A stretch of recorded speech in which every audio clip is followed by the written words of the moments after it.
So the first question is, can you tell us how you discovered Jetour as a brand? Interesting. With what I remember, naghahanap talaga kami ng electric vehicle na car. We were very curious. We wanted to try it because we have solar panels installed in our home. So we were thinking, dapat masubukan na natin yung EV. Yep. And then we came across different brands. Bago mag-Jetour, maraming brands eh. Maraming brands tayong na napagtanungan, pero it didn't went through. Yes, yes. And then, eto na si Jetour. Actually, sinustock ko yung account. Stalker ka. Oo, kasi syempre kailangan malaman muna natin kung anong mangyayari, diba? And then, I messaged them, I reached out to them, and I said something like, we're very interested to check out the car, if you're looking for someone to collaborate with. In short, nagpresenta kami na to collaborate with the brand because we also saw na meron din silang ibang mga influencers na tinatry din yung car. So, we just showed interest. And then they replied. Right. And then, doon na nagsimula lahat. Tama. Okay. Yeah. So, you said something about stalking. What about Jetour really drew you to stalk them? Well, okay. Well, for me, nagustuhan ko talaga yung aesthetic ng car. Yun talaga yung nag-draw sa akin na, wow, interesting tong bagong hybrid na PHEV na mga kotse nila. Their design is really nice, to be honest. And when I check yung kotse talaga, even the performance talagang okay naman. And even the quality, yung gawa talaga nung kotse na yun, it's really, for me, it's premium. Yes. And I remember we would spend some nights really just watching YouTube videos, reviews, car reviews of different Jetour cars. Of course, we were actually thinking between T2 and Dashing at that time. So we spent really a long time just watching car reviews one after another. Tas yun talaga, major research talaga yung ginawa natin, I remember. Tama. Okay. So what made you settle for or decide on the Dashing? What specific features really stood out for you? Well, kasi naghahanap kami ng kotse na madadrive niya. Nalalakihan siya dun sa T2. And we have a bigger car na. So sabi ko, sige, let's take this Dashing IDM. And yun. Also because it was the PHEV that's available. Yes. Parang nagsistruggle kami between T2, choosing T2 or the Dashing. Pero dahil we were really leaning towards having an EV car, kaya kami napunta sa Dashing IDM, which was really a good choice. And we really love the car. It's really very comfortable. Pero yun talaga, we really wanted to try a hybrid electric vehicle. Right. Okay. What do your kids think about your Dashing IDM? They love it. They are crazy about it. Ayaw na nilang sumakay sa ibang kotse, to be honest. Gusto nila na kasi gustuhan nila yung hello Jetour, can you open the sunshade? Yes. Can you open the windows? Can you turn on the AC? Those are the things na nagugustuhan ng mga bata. And the ambient light. Yes. Sinala, yung our only daughter would, pipindutin talaga niya lahat, papalitan niya ng mga ilaw yung ambient light. And it's fun. Yeah, and Nolan, they know kasi the massage mode. So, galawin nila yan. Mommy, you lie down. Tapos pindutin niya yung massage. Yes. So, tanongin niya, is it good? Is it good? Ganyan. Yeah. And then, we like to bring them around the village. Bubuksan nila yung sunroof, tapos tatayo sila dyan, nakalabas yung mga ulo nila. Yeah. So, they really love that too. And I remember VJ showed me a video one time kasi wala ka nun. I was not home.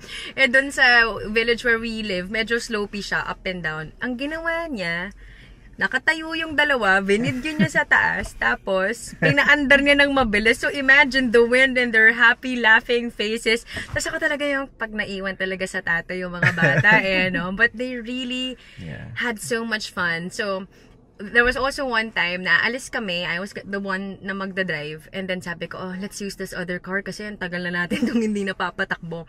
Tapos sila nagreklamo talaga, no, we don't like, we want to get in the Jetour. So we ended up using the Jetour. So they really love it. we've spent the last few days learning more about the brand, visiting the factory, getting to test drive. So, is there anything new that you learned about it? Anything that surprised you about the brand or the cars based on your experience? Ako siguro for me, because of the experience or personal experience with our own Jetour, sobrang love ko na siya eh. Sobra na akong bilib dun sa car. Also being able to compare it with other cars that we have at home. Pero yung mga bagay na natutunan ko pa, being able to see how it was assembled, kumbaga parang mas lalong naging strong sa akin na it's really a good brand. You know, being able to experience the factory, kung paano siya nabuo ng pira-piraso hanggang sa lumabas siya ng buo. Sobra talaga akong na-amaze. And iba pala yung experience kapag alam mo kung paano nabuo yung kotseng ginagamit mo. So, that's for me. Ako naman siguro yung because we've went to the factory, nakita nga natin kung paano siya ginawa. And for me, to be honest with you, syempre, it's a new brand. It's a new brand. So, syempre, nagpapakilala sila. And, nung nakita ko kung paano nila ginagawa and how sturdy and how rigid yung kung paano nila to binubuo isa-isa, yung trust nung Jetour nakuha. Because, I feel that this is a reliable car. At the same time, it's also premium. Aesthetic-wise, it looks nice. It looks good. And, yun nga, ako, ang hinahanap ko is yung durability and reliability ng kotse. And, yun, talaga nung nakita ko siya na kung paano siya ginawa, sabi ko, okay to. This is a good brand. We've come to a point that VG wants to sell all our cars and replace them with Jetour. Like, wow. We're literally considering that. And I kind of agree. Not only that, also learning... Totoo yun Totoo yan. Ano lang, kino-consider ko na sabi ko, why don't we just get those lineup of cars? Palitan na natin to. Yes, and let's stick with Jetour. Because nakita ko talaga kung paano siya ka-reliable at ka-durable yung kotse nila. On top of that, yung future plans nila. Yes. Diba? Yung that mga... excites me. Yes. Yun lang. We can't say more about what we've but learned. But we saw, oh my gulay. Yeah, something that would definitely be very, very good for our country. Alam mo yun, struggle natin, alam mo na, because of the weather, mga nangyayari na hindi natin makontrol, and they actually they're planning to create a car that is made for that. And we're very excited for that. I can't wait. 2-3 years, we don't know. I cannot wait. I cannot wait to have that car in my garage. Us too. Okay, last question. So if there's one car that you want to bring home from this trip, what would it be? Sabay tayo. Tingnan natin kung pareha. Okay. Teka lang, hold on. One car you want to bring home from this trip, what would it be? Maski yung nakita natin ng ano?